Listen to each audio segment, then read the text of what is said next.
సభ్యులు మనందరి నాయకులు కదిరి లెజెండ్ శ్రీ కందికుంట వెంకట ప్రసాద్ గారి ప్రోత్సాహంతో ఆయన తీసుకున్న బృహత్తరమైనటువంటి ఈద్గా సుందరీకరణ భాగంగా ఈరోజు ఈద్గా కమిటీ మరియు అదేవిధంగా మున్సిపల్ కౌన్సిలర్లు వైస్ కౌన్సిలర్లు వైస్ చైర్మన్లు ఇక్కడ రావడం జరిగింది. ఇక్కడ కూర్చొని కమిషనర్ గారితో ఇక్కడ ఈద్గా మైదానంలో కావలసిన అవసరాలను గుర్తించడం జరిగింది. ఆ అవసరాల మేరకు ఈద్గా కమిటీ పెద్దలతో చర్చించిన పిదప ఒక నిర్ణయానికి రావడం జరిగింది. ఆ నిర్ణయం ప్రకారమే దీని యొక్క సుందరీకరణ ఈద్గా మరియు కబ్రస్థాన్ సుందరీకరణ కార్యక్రమంలో భాగంగా మిత్రుడు నా తమ్ముడు ఫయాజ్ గారు డీటెయిల్గా చెప్పడం జరిగింది. అదేవిధంగా ఉర్దూలో మా మాజీ పార్లమెంట్ సభ్యులు కర్నల్ నిజాం గారు కూడా దీనికి క్లుప్తంగా వివరించడం జరిగింది. మళ్ళీ నేను అది చెప్తే రిపీట్ అవుతుంది కాబట్టి నేను చెప్పదలుచుకోలేదు.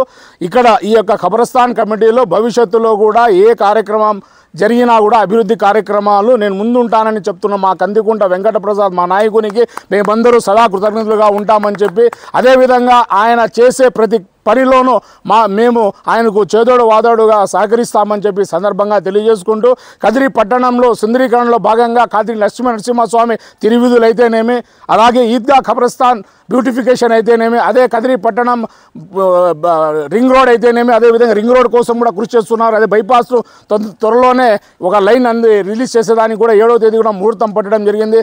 కదిరి పట్టణంలో ఎటువంటి అండర్ గ్రౌండ్ డ్రైనేజ్ రావడం కోసం కూడా ఈరోజు రేపు మొన్నటి జరిగే కౌన్సిల్ మీటింగ్లో కూడా ఒక డిపిఆర్ కూడా రెడీ అవుతూ ఉంది. కదిరి పట్టణాన్ని కదిరి సుందరీకరణాన్ని భాగంగానే ఈద్గా కబ్రస్థాన్ కమిటీ సుందరీకరణ చేయాలనే దేవుడు అల్లా మంచి మనసు మంచి బుద్ధి ప్రసాదించినందుకు మనమందరం ఆయనకు సదా కృతజ్ఞతలుగా ఉంటాం.